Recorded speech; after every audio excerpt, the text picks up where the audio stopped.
Good afternoon, ladies and gentlemen, and welcome to the webinar on Beyond Doing Good, Practicing Purposeful Leadership. With the extended pandemic and all the changes brought about by it to the businesses and senior executives, many are now more paying attention to the importance of purposeful leadership and how they can integrate purpose into their culture and business strategy. Today, we are delighted to have guest speaker, Mr. Sunil Puri, Asia Head of Research and Product Development from the Center for Creative Leadership.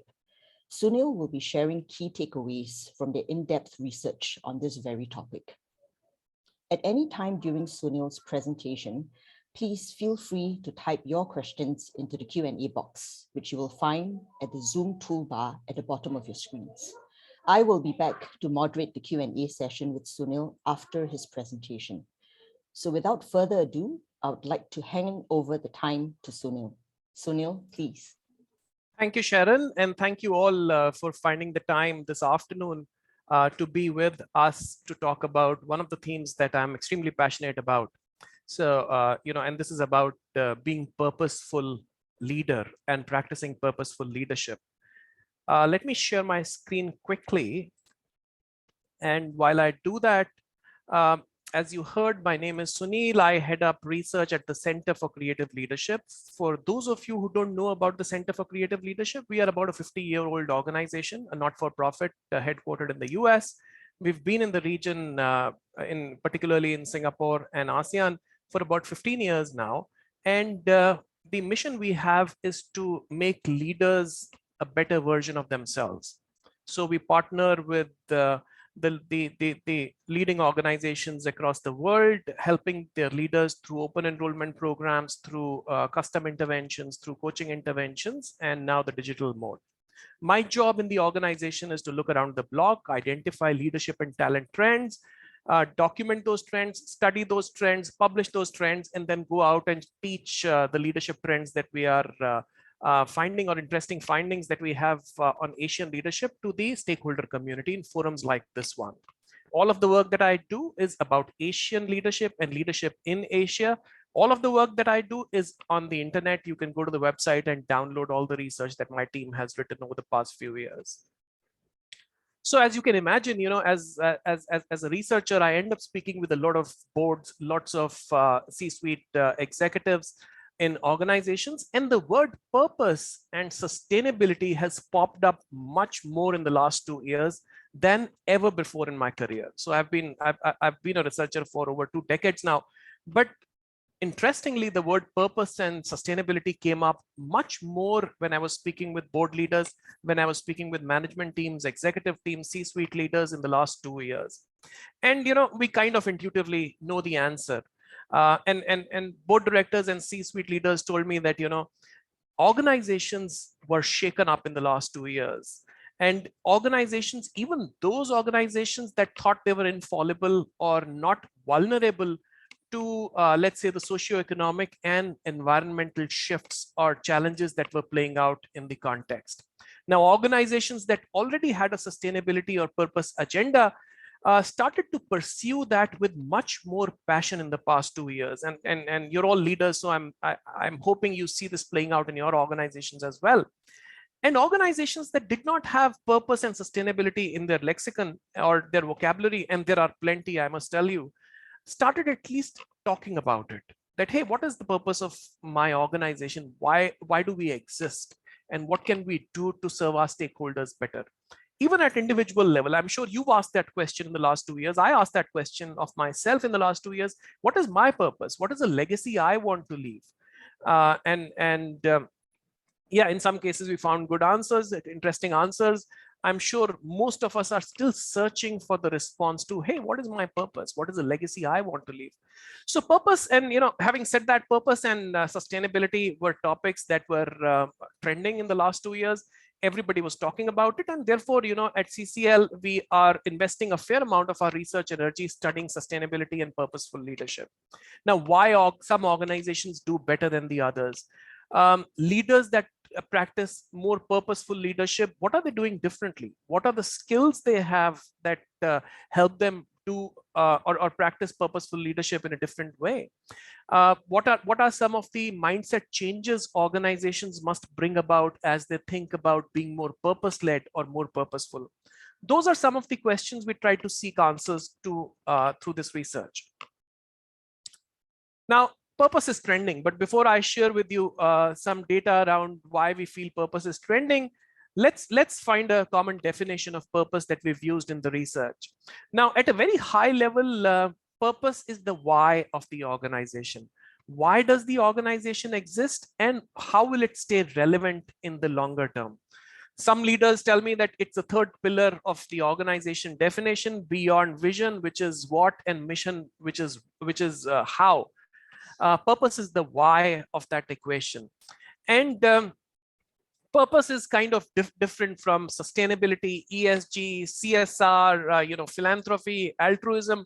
They're like, it's like a fuzzy world out there when you start thinking about purpose and sustainability. For instance, if your organization funds a school for the underprivileged, is it being purposeful?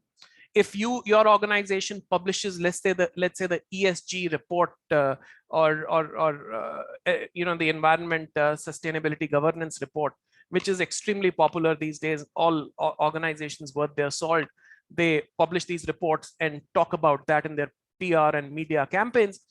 If you're doing that, are you being purposeful?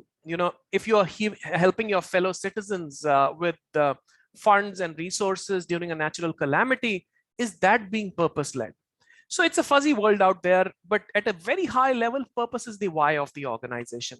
And I would say, to oversimplify it, it is much bigger than sustainability. And I'm assuming that the ESG rolls up into sustainability there.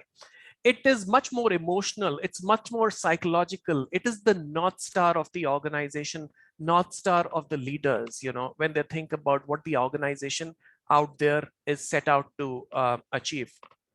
Now, if you look at the bottom left of the slide, you'll see a definition, a working definition that we've borrowed from World Economic Forum. This is the definition that we have embraced in our research. So let me read it out for you. Corporate purpose is to produce profitable solutions, and profitable solutions in quotes, to the problems of people and planet, and not to profit from producing problems for the people and planet. So read the word profitable solutions one more time. So purpose is not about just CSR. It's not about just doing good for the society. It's not just about being a great corporate citizen.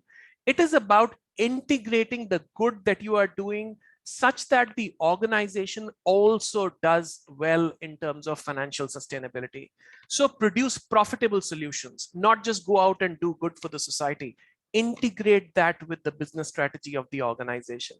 That is what a true purpose or an impactful purpose looks like. So purpose is trending. Everybody wants to talk about purpose. I'm sure you read about it when you look at when you see the media and reports about organizations. All organizations want to be seen as purpose-led, sustainable, and so on, because it gives a lift to the organizations in terms of their people agenda, in terms of their financial numbers, also in terms of access to capital. As you can see on the right-hand side, and just before I got into this session, I checked how many. So I went to Google and entered corporate purpose, and there were like 1.3 million pages that opened up. So there's a lot being written. There's a lot being talked about, about purpose, about corporate purpose, sustainability, and so on. But there are plenty of reasons that you see on the right-hand side of the slide. Purpose creates being purposeful, or being seen or perceived as being purposeful, and I'll explain why I say perceived later, can lend more customer stickiness. 79% of the customers of one of the surveys said that, if the organization has a social agenda, if the organization is purpose driven, we will come back as repeat buyers. So we will be happy to buy the product again. 2 out of 3 buyers are willing to pay a premium buying products or buying brands that are purpose-led and purpose-driven. No doubt you see, and not a surprise that you see so much being written and brands being attached to the sustainability, the ESG agenda, the purpose agenda in a lot of FMCG organizations. In fact, one of the organizations came under a fair amount of heat, and without naming the name of the organization, because their investors thought that they're not doing financially well because they are investing too much energy on sustainability and being seen as purpose driven.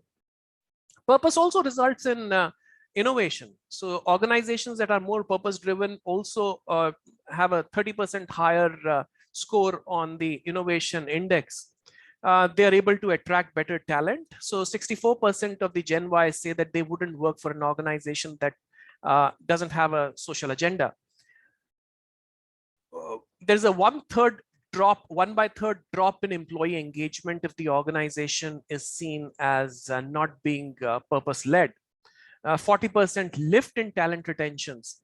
Also, 77% of the investors, mainly Gen Ys, said that they are more likely to invest money or lend money to the organization if the organization had a purpose agenda or had initiatives that were purpose-led, encompassing the environment and society.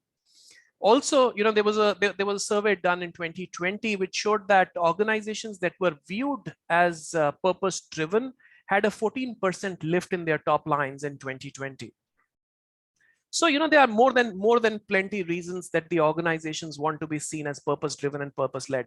But a word of caution here is that some organizations just tip over and start doing what we call purpose washing, or what we call or what general media calls greenwashing. That is being seen as purposeful, being seen as sustainable, whereas the story inside is a different animal or something else playing inside the organization. So, but nonetheless, purpose is trending. Now, what does purpose have to do with leadership? If you think about it, organizations can spend all the money they want to in curating a compelling purpose, creating a powerful statement. Also, organization can spend a lot of money in communicating that purpose to their internal stakeholders, which is employees and shareholders, and external stakeholders, which is your community, your society, your vendors, suppliers, and so on. But it will come to a naught if the leadership doesn't live the purpose on the day-to-day basis. So if the leadership is not authentic about the purpose, if the leadership still has questions about, hey, what is my purpose and how does it intersect with the purpose of the organization? Hey, what am I out there to do as an organization? Who are my stakeholders? What do they expect from me? What does a compelling purpose statement look like? What do I do with the purpose statement? Unless leaders try and find answers to a lot of these questions, a purpose is a platitude, or it is just a statement, if you will. The questions that you see in the middle of the slide are the questions we heard when we interviewed the C-suite executives for this research. The definition at the bottom of the slide is the working definition that we've used for purpose-led leadership, that it is about creating clarity and guiding your external and internal stakeholders to achieve the larger purpose of the organization. So that's what purpose-led leadership is about. Marrying the purpose of yourself, your team, with the purpose of the organization, and also going out and influencing other stakeholders to come and join the party or join the journey on this purposeful road, or pursuing the purposeful agenda. That's what purpose-led leadership is about. Now, our research tells us that purpose may manifest differently in different organizations depending on their ownership, and we see that entrepreneurial organizations and organizations where the family is either the key shareholder or plays a key role find it a delta X easy in their journey to pursue the purpose, because the history of the family is attached to the history of the organization in more cases than one. Also, when an entrepreneur goes out and creates a company, he or she is very clear about the purpose, and that's the reason he sticks his or her neck out to go on that path. So, ownership is one key area. It also depends on the industry. So if you're in an industry which is seen as less, as not doing enough in terms of sustainability, for instance, if you work for, let's say, a tobacco company, or you work for, let's say, a crude oil company or an automobile company, then the perception in the customer's mind is that, your business doesn't lend you to be very successful. Or, if you are in foods industry or textiles industry and so on. So it depends on the industry, it depends on the business model, it depends on the culture of the organization, the interest of the leadership and the board in the topic of purpose and sustainability. So depending on some combinations of all of these, the purpose agenda and the sustainability agenda will kind of play out differently in different organizations. However, there are 6 realities that I want to talk about today very quickly, and therefore 6 mindset changes that must happen in organizations and leaders as they pursue the purposeful journey. And here they are. The first one is about the reality that you see on the left hand side, that purpose is more than doing good. It is more than your CSR agenda. It is much more than your philanthropy or altruistic agenda that you may have as an organization. And let's say if you are, as I said earlier, if you are an FMCG company and you are, let's say, running a couple of old age homes or other initiatives that are disjointed and don't create a coherent story, is that enough in the purposeful journey? There is an odd notion that organizations must pursue a sustainability agenda and a commercial agenda, and the two are not connected.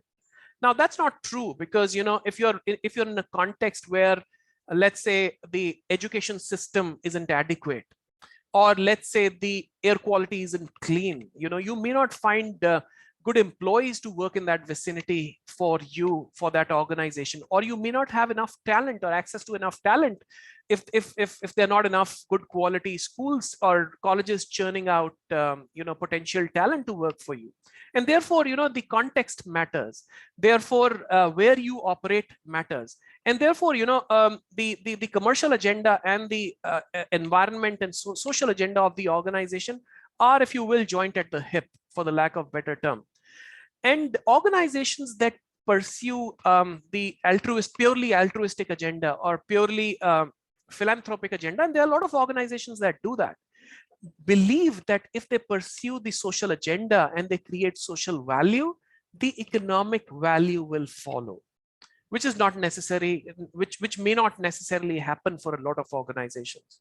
Now, thanks to what the world has been through in the last couple of years, as you can see on the bottom left, only 7 in 100 Fortune 500 CEOs believe that the main focus of their organization should be to make profits and not get distracted by social goals. Only 7 out of 100, thank God for that. However, if you see the balance that organizations create in creating an impact coming out of their sustainability or purpose-led agenda or social agenda, it is limited. As you can see on the bottom of the slide on the right-hand side, only 2 out of 5 leaders report that their company's stated purpose translates into impact. And that may be due to multiple reasons, but one of the key reasons is not getting the right balance between commercial sustainability and environmental and social sustainability, as you see in the graphic in the middle of the slide. For an organization that just has a social and environmental sustainability agenda, your shareholders will come after you, because you're not pursuing the commercial agenda for the organization. You're not generating enough money, and in your mind you are thinking that the social value will translate into economic value, which may and may not work. On the contrary, if you are only pursuing the commercial agenda or commercial sustainability and with very little or no focus on social and environmental sustainability, then the society may not give you the quote unquote license to operate in that terrain. And therefore, organizations that are able to balance the two operate in what we call the equilibrium zone, what we call the purpose-led impact zone. And there are a lot of examples out there of organizations that are doing that. In a way, the purpose gives a social dimension to the organization and helps tie the social dimension with the business strategy. And some thinkers, some researchers, some academics call that conscious capitalism. So you may have picked up this term if you're keen on this topic. Organizations that are able to tie their business strategy with doing good for the society and environment. So doing well and doing good. That's the first shift for you. One of the organizations that we've highlighted in the paper is this organization called the Tata Group. Now, Tata Group, for those of you who are familiar with the organization, is about a 150-year-old group, very well known for its philanthropic agenda over the 150-year-old journey. Now, this organization traditionally has been pursuing altruism or philanthropy, funding schools, funding healthcare initiatives, pursuing education and so on for the downtrodden and the underprivileged. And the organization has accomplished quite a bit in their 150-year-old journey. It is one of the biggest brands, one of the biggest conglomerates in India, even in South Asia. So, in 2014, interestingly, I think 2014 or thereabout, the organization set up a Tata Sustainability Group sitting under the holding company. Now, if you know about the Tata Group, it has an interesting structure that, there are group companies and really big, large, multi-billion-dollar companies. And the holding company is a company called Tata Sons. It is a holding company of all the underlying organizations or commercial entities, and 66% of the holding company, which is Tata Sons, sits under what the organization calls Tata Trust. So 66% of the organization holding company sits in that trust, and the dividends from the earnings of all the underlying companies flow directly to the trust, and they are routed to a major chunk of that is routed to the healthcare agenda that the organization pursues, the education agenda that the organization pursues, and the environmental agenda. Now, they were doing it for many years, for decades. But in 2014, they set up this group sitting under the holding company to help their underlying multi-billion-dollar organizations to tie what they were already doing on philanthropy and purpose with their business strategy. That is what the Tata Sustainability Group does. It's a fairly large group, fairly powerful group, many senior executives in this group, and they are like an internal consulting company. They look at the business models of various underlying organizations and then identify, initiatives that are material to those business. And they help them structure those initiatives such that, one, they are in line with the organizational purpose and agenda of moving the dial on education, healthcare, and environment. And they also tie back to the underlying organization business strategy to create maximum impact. So I found that really interesting. And Tata is not the only organization doing that. There are several organizations in the region. This study was mainly about Asia. There are several organizations in the region who do that. But Tata's group stands out. And we've documented this in the paper. The paper is out on the internet. You can feel free to go and download that paper post this session. So we talked about the first shift. The second shift is about the fact that purpose must solve problems of the planet. Purpose must solve the problems of the world. And leaders who are truly diving into the purpose-led agenda need to wear a world-centric hat. They need to think global. They need to solve for all stakeholders, for common human-centric interests, and so on and so forth. Now, even though the media says that the geographical boundaries or geographical walls are taller than ever before, thanks to what the world is going through in the last couple of weeks and maybe in the last year or two. However, if you think about it, what happens across the border impacts you. For most of you in Singapore, or most of us in Singapore, if there's crop burning happening in Indonesia, it impacts our air quality. If there are, let's say, palm oil related concerns or issues in Malaysia, it impacts the entire ASEAN. What's happening in Europe is impacting everybody across the globe in terms of higher fuel prices, in terms of more spending on defense equipment, and which may be routed away from other infrastructure projects or other well-being projects. So what's happening in Europe will impact all of us over the next few years, hopefully not more than that. And therefore, leaders must think across borders. They must think in terms of, or they must wear what we call a world-centric hat, if you will. And the purpose, therefore, of an organization, especially organizations that operate in multiple geographies, the multinational organizations, the global organizations, or Asian organizations that have a regional or global agenda, they must make sure that their purpose is broad enough to be relevant across geographies. For instance, if you're a US headquartered company and your purpose, let's say, or one of the pillars in the purpose is diversity, and your diversity agenda is around gender and color, then that diversity agenda, part of that diversity agenda, especially around color, may not float in Asia. Black Lives Matter is a big agenda and concern in all the EDI initiatives, equity, diversity, inclusion initiatives in the US or in the West.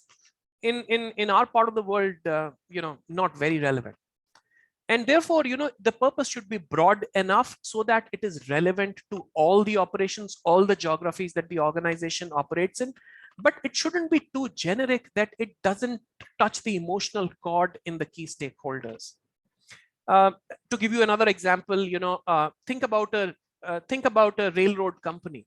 Now, one of the key agendas of a railroad company is to enable mobility, getting people from A to B. But also, if you're a nationally owned railroad company, you also have a national agenda to generate jobs, to create, dollars and cents for the country, or forex for the country, or revenue for the country to do more infrastructure projects and so on. However, if you're a multinational organization, yes, mobility is on your agenda. But then if you want the license to operate in different countries, some part of your agenda should also tie back to generating jobs or doing good for the society that you operate in. You can't just have a commercial agenda that will help you sort of pay your bills and make your shareholders happy. So the second shift is from nation-centric to world-centric. And again, in the paper, we've documented a case study of an organization that I'm guessing you all are familiar with. And I'm hoping that there's somebody from HP also signed into this webinar. If yes, then maybe later they can tell us more about it. Now, if you think about HP, it's a global organization operating in 170 countries, and they have a three-pronged purpose agenda. One is around making a difference on climate change. Two is around making a difference on human rights globally, and then democratizing digital equity. Now, that's the broad purpose they have. Now, how different offices across these 170 countries and I think 6 or 7 regions that they split into, how they decipher this and make this happen in their regions and countries is left to the regional heads. Yes, there is a materiality index that they use that, the purpose, the initiatives must tie back to the purpose and must be material to the overall business. But the projects that they want to drive in their own countries are left to country heads and regional heads. And therefore, beyond this broad purpose, or within this broad purpose, there are multiple initiatives that they are running in different countries, and I've documented a few. For instance, it is about the Project Stop, which is to reduce ocean plastic pollution in Indonesia, and particularly in Indonesia. In India, they have the agenda around education, World on Wheels. In some other countries, let's say China, India, Malaysia, they have this agenda around lifelong learning projects. So projects are around lifelong learning. Remember, under the broader purpose of making a difference. And then they have across the world, they have this project that they call Amplify Impact, where they work with their vendors and suppliers to make a difference on sustainability. I'll talk about it in another example later. So one organization, broad purpose. However, the purpose is broad enough such that it is relevant to different countries, different geographies that the organization operates in. So that's the second, the second big mindset shift from nation-centric to world-centric. The third is about being short-term and long-term. I'm just looking at my watch. But the third reality is that purpose involves trade-offs. So purpose and profits meet, but almost never in the short term. Purpose does a lot of good things, or following a purposeful agenda, or being seen as an organization having a social impact and environmental impact is good for the organization because of the reasons that I pointed earlier. Good for your people agenda, good for your financial numbers, your top line, your profits, and also good for access to capital. However, all of those things don't come true in the short term. The organization and the leaders like you and me need to think long term for that. And that's the reason I say that, purpose and profits meet, but almost never in the short term. Now, think about a toy company, Lego toy company. They've decided to stay away from partnering from any organization that is in the business of unhealthy food or fast food and aerated drinks, according to them. It might hurt the organization in the shorter term, because remember, they are playing in the same space. If they were to partner with another organization, without naming names, that sells burgers or that sells cold drinks, they can benefit from that. However, the organization has taken a stand that no, we are not going in that direction, and it needs courage to do that. It needs courage from leaders like you and me to do that. And thinking about long term is not easy, because you may have to walk away from business in the short term, and progressive organizations understand that. And it's a slow process, and it may be harder for some organization. If you are in the thermal power generation business, generating electricity from coal, and the purpose is, let's say, to make the world clean, or create clean air, then it's a long-term journey. You can't do it overnight, because then you can't sustain the business, and if you can't sustain the business, you can't make a difference on the purpose anyways.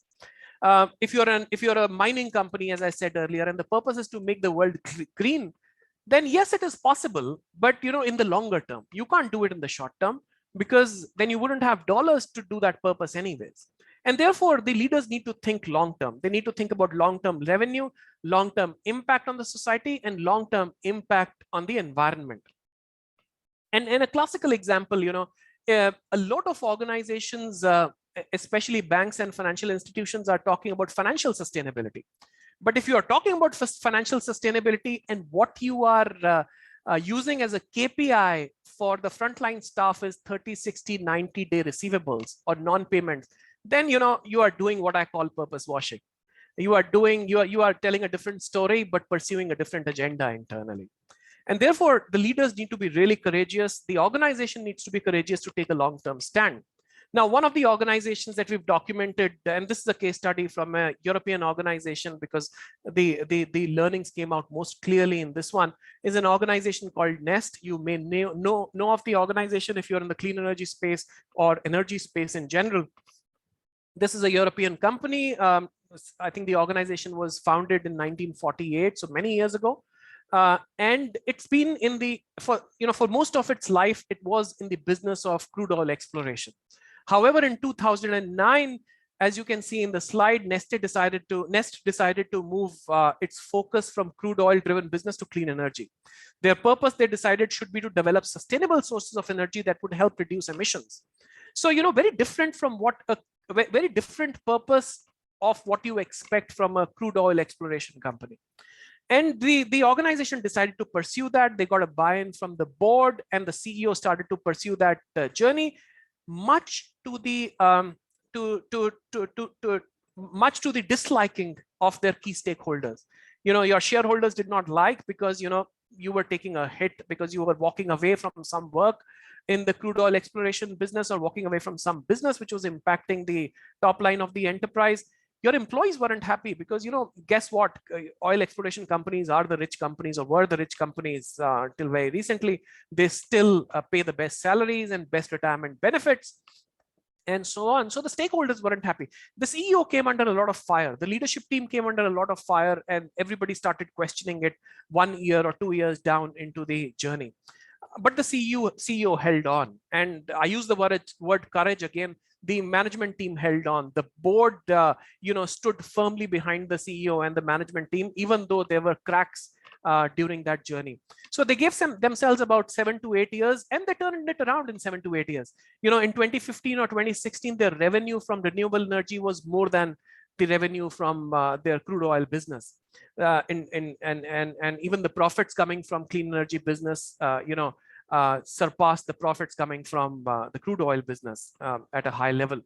And therefore, the organization persisted, the leadership team persisted, and they came around and turned the organization's agenda or purpose around. So needs a lot of courage, but possible to do it. The fourth shift is from exclusive to inclusive. Now, world has entered an era, we all know, you and I know, being business leaders, We've entered an era where inclusive growth is mandatory for global well-being.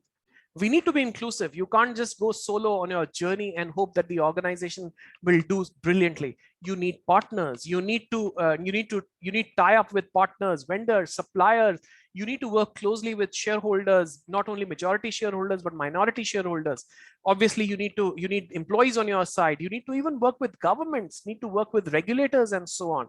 So it's a much more inclusive journey at this point for organizations. Leaders, therefore, must take everybody along as they think about purpose. If it's your purpose agenda and sustainability agenda, leaders must continuously think, how can I get more people behind me? Or how can I get more people on this bandwagon, on this journey to pursue the sustainability or purpose-led agenda? There are a couple of ways organizations do that. A few ways are given here, creating a story or creating a journey that is more social inclusive for different people to come into the ambit of society, which is more financially inclusive, especially for banks and financial institutions, more digitally inclusive, because guess what? 1 in 2 people across the globe still don't have access to World Wide Web. And therefore, they are getting a raw deal in terms of healthcare, in terms of banking, in terms of education, especially if you look at the last 2 years, where all the kids, especially in the developing world, have been on their iPads and their computers. For instance, in my country, India, and all the children, or most of the children, I would say 95% of the kids, have not been going to schools for the past 2 years.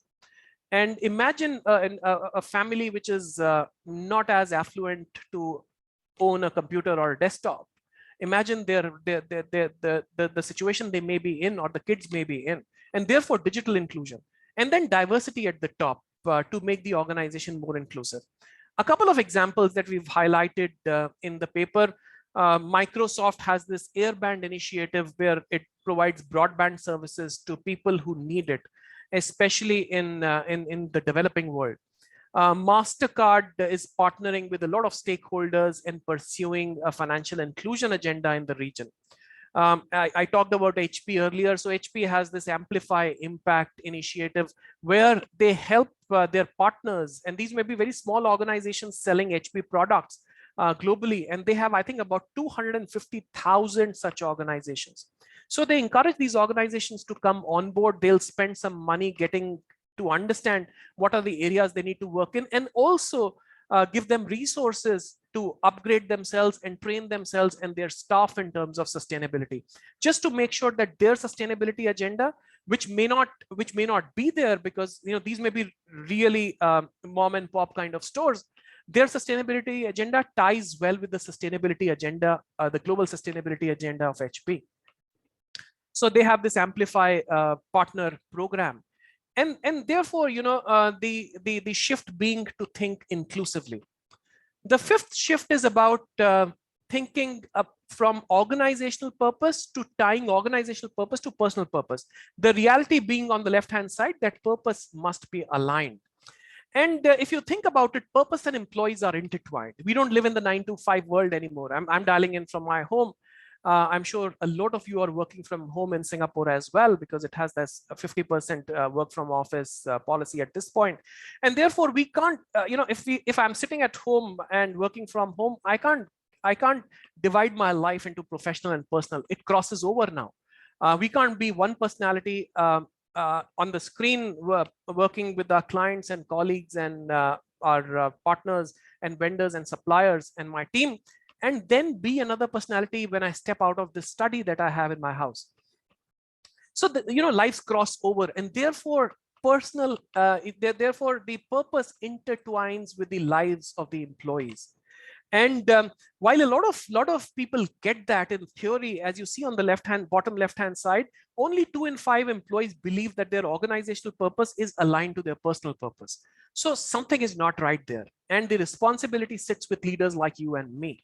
Because if you look at the graphic in the middle of the slide, if there is clarity about what the corporate is set out to do. So if everybody in the organization understands what is the purpose of the organization, and they are able to align it with their own purpose, my own set of values, and mind you, these values have been under a lot of pressure in the last 2 years. depending on how the organization has dealt with the economic numbers not being too good in their organization. So unless there is complete alignment, there wouldn't be personal commitment. So I wouldn't bring my whole self to work unless I understand the purpose of the organization and my individual purpose aligns with that purpose, or my individual values align with that purpose. If it doesn't happen, depending on where the chain breaks, it might lead to confusion, chaos, and conflict. So we need to understand that as leaders.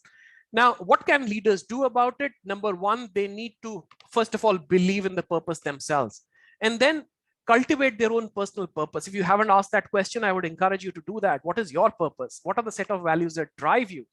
Cultivate a set of purpose, enable your teams to cultivate a set of purpose for themselves, and try and make a connect between what your team members do on a day-to-day basis and the broader purpose of the organization, and the connect with their own personal set of values. Also, so help them cultivate the purpose and then live the purpose authentically. Again, an example from a Tata company. This is the largest Tata company in terms of headcount. Tata Consulting Services has about 200,000 or 250,000 employees. And in the first 3 months of orientation, all employees go through or are paired with a non-profit or a non-government organization in India. And that organization or that non-profit becomes their first client. So, they are expected to do a project for them or with them in the first 6 months, just to make employees appreciate that, they're not in this organization just to make money and pay their bills. They're also expected to move the dial and help organizations that are dedicated to social good or broader wellness in terms of solving the bigger agenda. So again, TCS is not the only organization. This is the organization that we've talked about in the paper, but there are plenty of examples. Banyan Tree comes to my mind. The Ayala Group in Philippines comes to my mind when I think about this agenda. And finally, the sixth shift is because of the reality that purpose must go beyond platitudes. Now, organizations can come up with the coolest purpose, purpose that is powerful, impactful, a powerful statement, purpose that is compelling, and they can create a beautiful and a compelling statement. However, purpose is about execution. Purpose is about buy-ins. Purpose is about projects. It's not about platitudes. And at this point, I can tell you, a lot of organizations have a handle on what the organization is set out to do. So, if I were to ask you randomly, what is the purpose of the organization? I'm sure of your organization, I'm sure you'll be able to articulate that to me. And a lot of people get it. A lot of them don't buy into that in spirit because of what I shared earlier, because there is misalignment, but they get it. However, where the chain breaks is, how do I live that in my day-to-day work? So the how of the purpose, the who of the purpose, how do I marry what I do with the purpose of the organization? How do I marry purpose with broader strategy? How do I engage my teams around the purpose agenda of the organization? How do I use purpose as a decision filter in day-to-day decisions I take, my team takes, or our management team takes? That is where a lot of organizations are wrestling with purpose at this point. Now, again, what can leaders do about it? They can pull the purpose into the decision-making matrix and absolutely walk away from the check the box mentality when they think about purpose. Finally, one organization that I've talked about, an organization called Mahindra Finance. Mahindra Finance is the financial services arm of Mahindra, which is a $20 billion company in India, a conglomerate mainly into automobiles, commercial automobiles, farm equipment, and so on. So this organization bought it. So Mahindra, as an organization, as a holding, as an entity, went through this exercise a few years ago, where they came up with the with the purpose being RISE, RISE, that you see there. So RISE is encouraging the people to focus on the community, go beyond limit, create a positive impact with the stakeholder community, and think broad, think alternatives. So that's what RISE broadly stands for in Mahindra. Now, I wanted to call out this example from Mahindra Finance because they targeted their core offering, which is vehicle financing, to rural customers. Remember, they are in the business of farm equipment, and the financing arm does a lot of that because they produce farm equipment. And they are selling to customers who are unbanked, customers who may not have identity documents, very little or no collateral, and erratic cash flows. Because remember, these are farmers, and a lot of these farmers may be a little more than subsistence farmers, or may have land holdings which are really, really small. But the company created innovative ways. They worked with the local authorities at the village level to create processes and systems and checks such that they were able to lend money to these farmers to buy equipment. They not only stopped there and believing in the rise philosophy, they also went into insurance, helping these people get themselves insured, their health insured, and their equipment insured. And remember, this is the bottom of the pyramid in terms of the society in this part of the world. They went one step ahead in recent times and also giving money out for housing loans.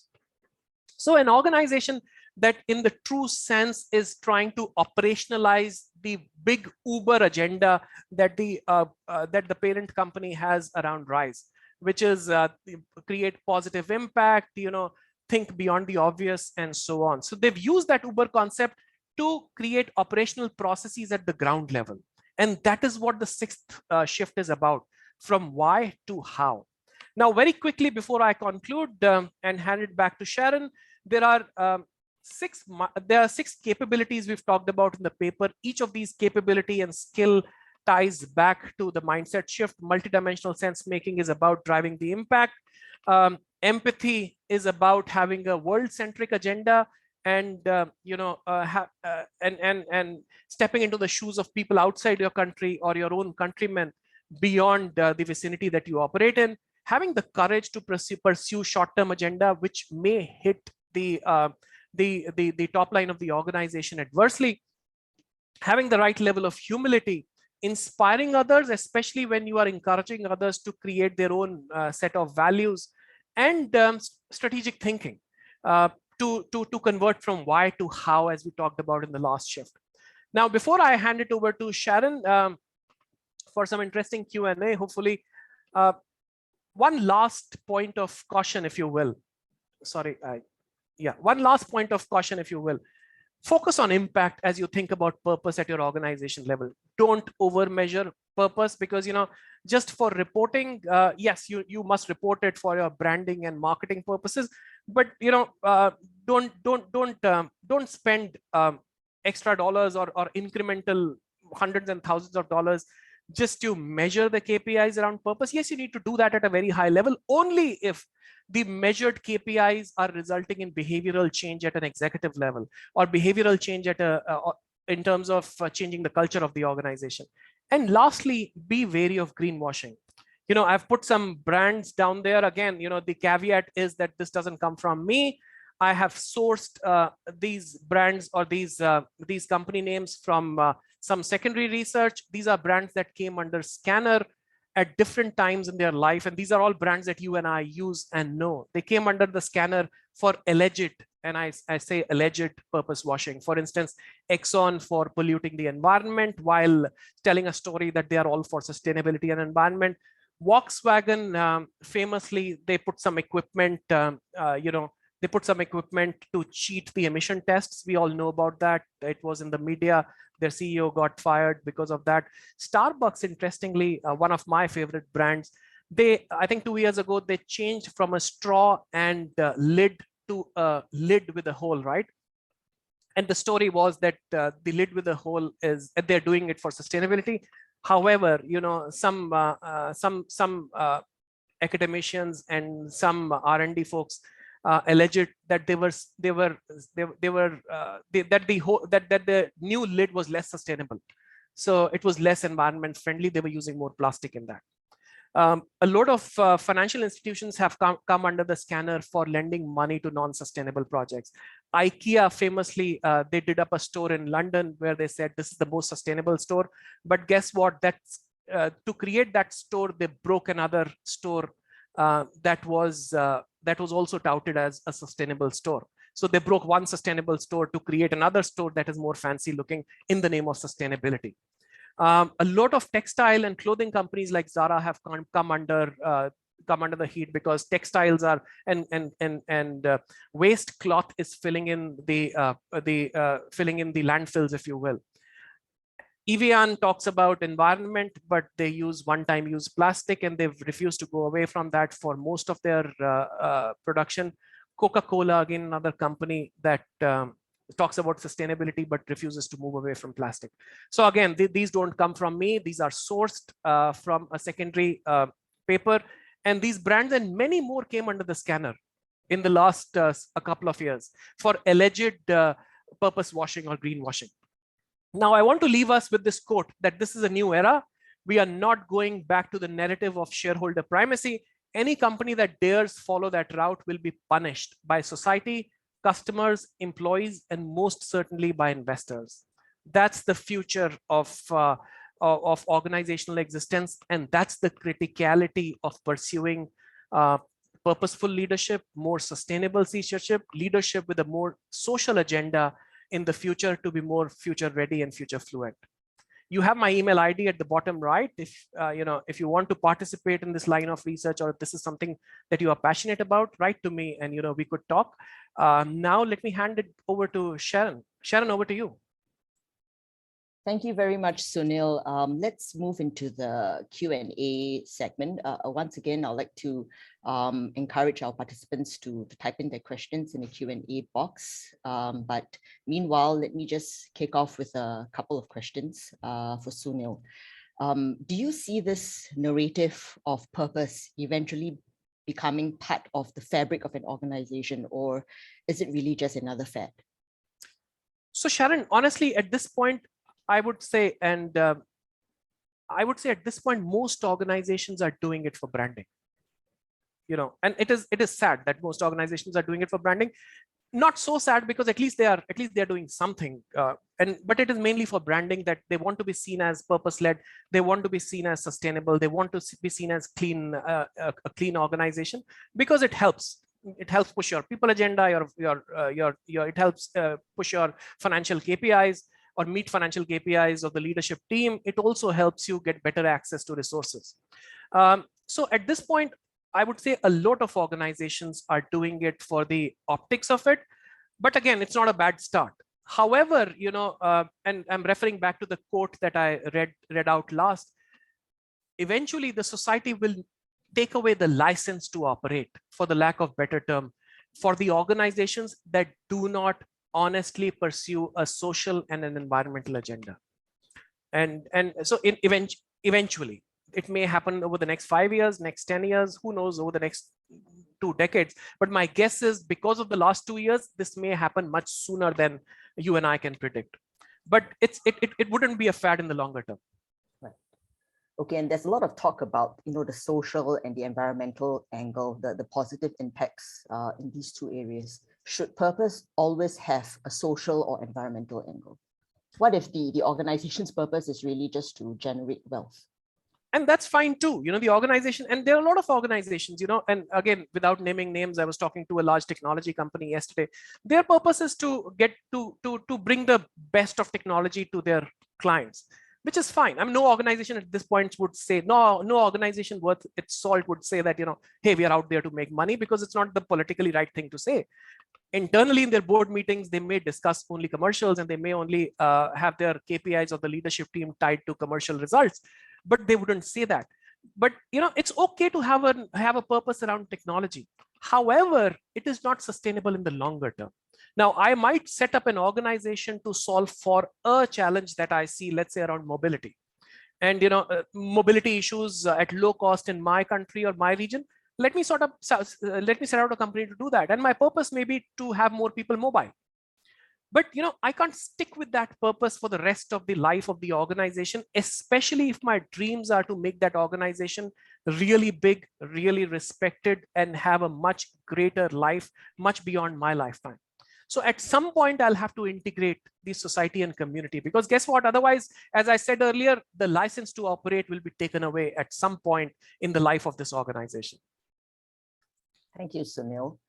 Okay, let's look at some of the questions that have come in. We have one from Yin Kwan. Hi, Sunil.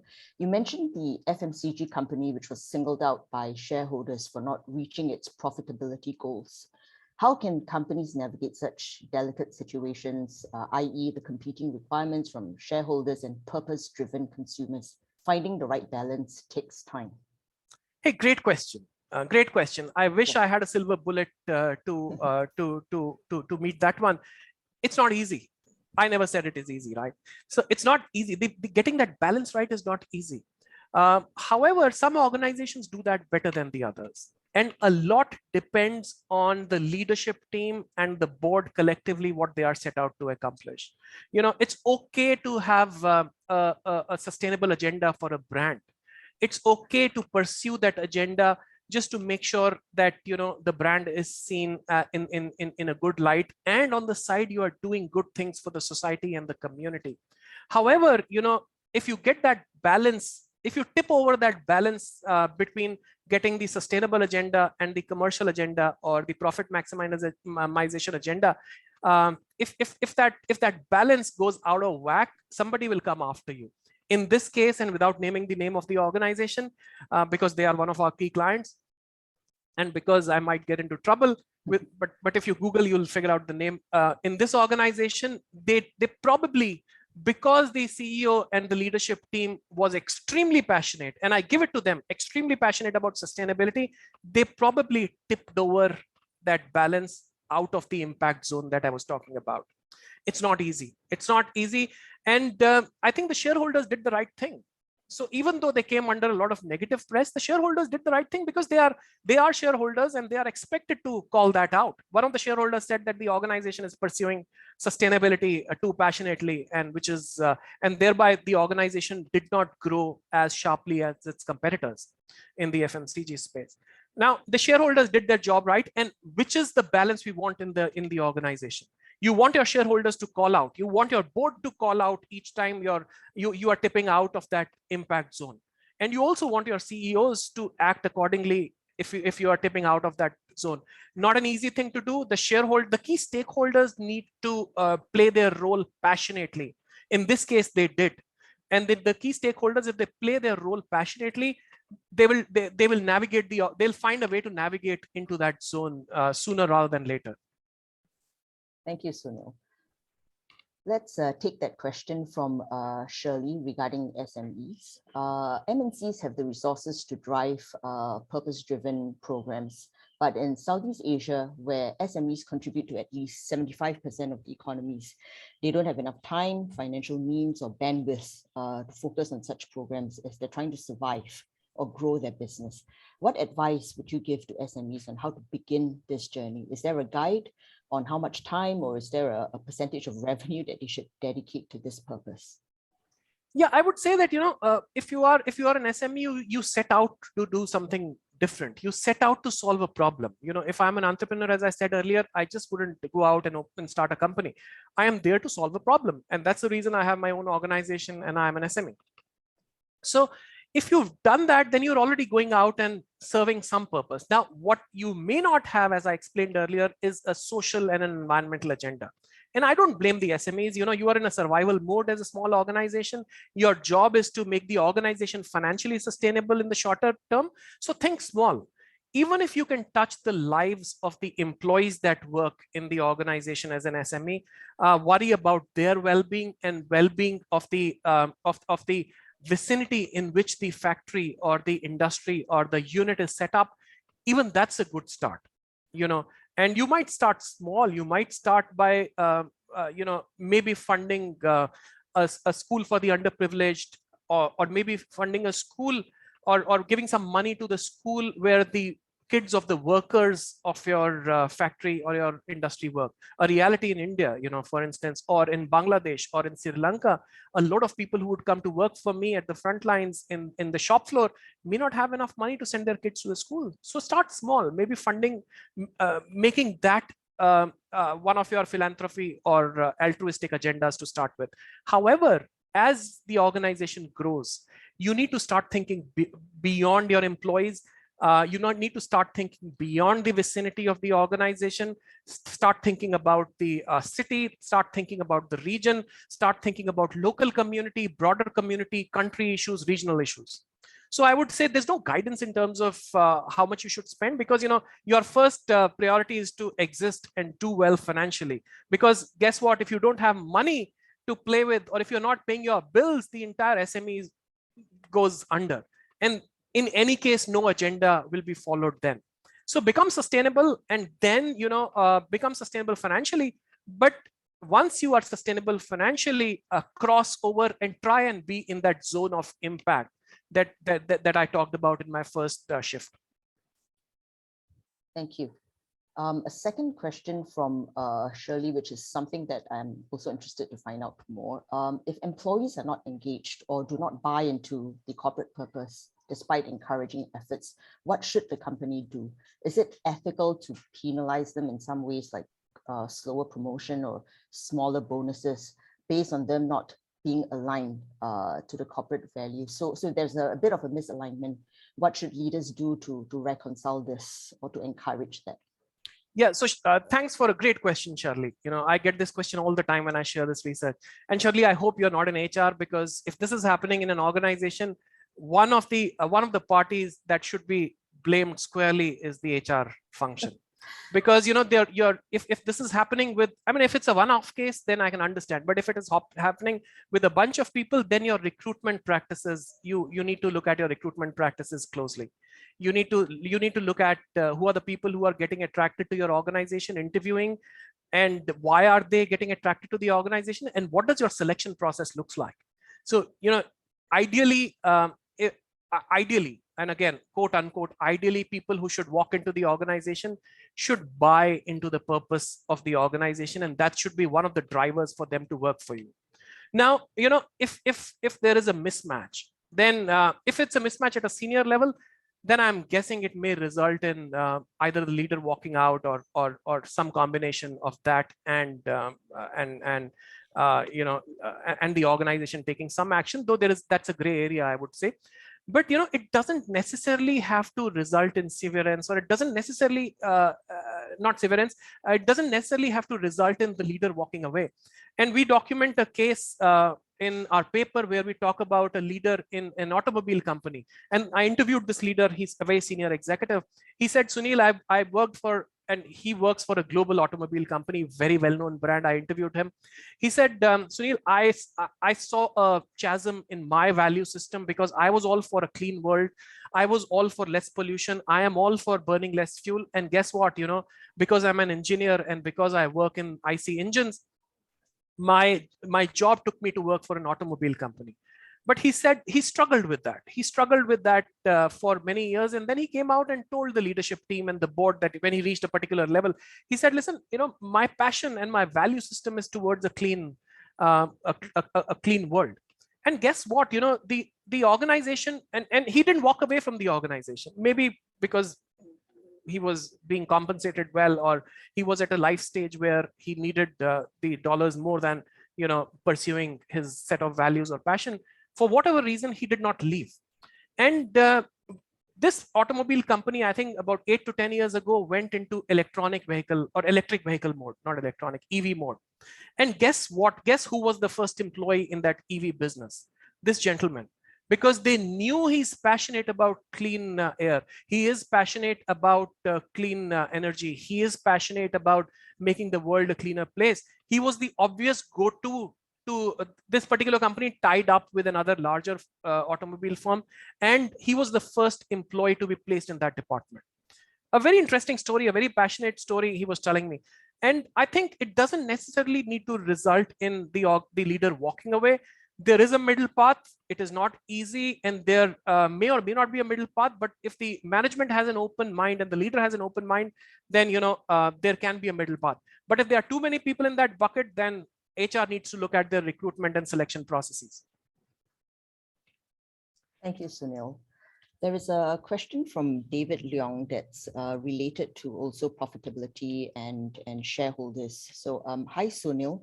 Understand that being Purposeful should not be driven by profitability agenda, but in a way, have you been able to see that organizations that do well with the right purpose do see stronger shareholder returns or improved market valuations?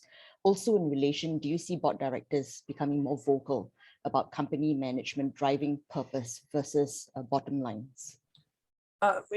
David, thanks for the question. It's a yes and a yes. There is an impact on company valuations. I don't have the research to quote at this point, but I can find some secondary research data and share that with you. And again, I would say that it's a fine balance. You need to balance the two. You just can't have a social agenda and create social value and not create economic value, because that's not sustainable.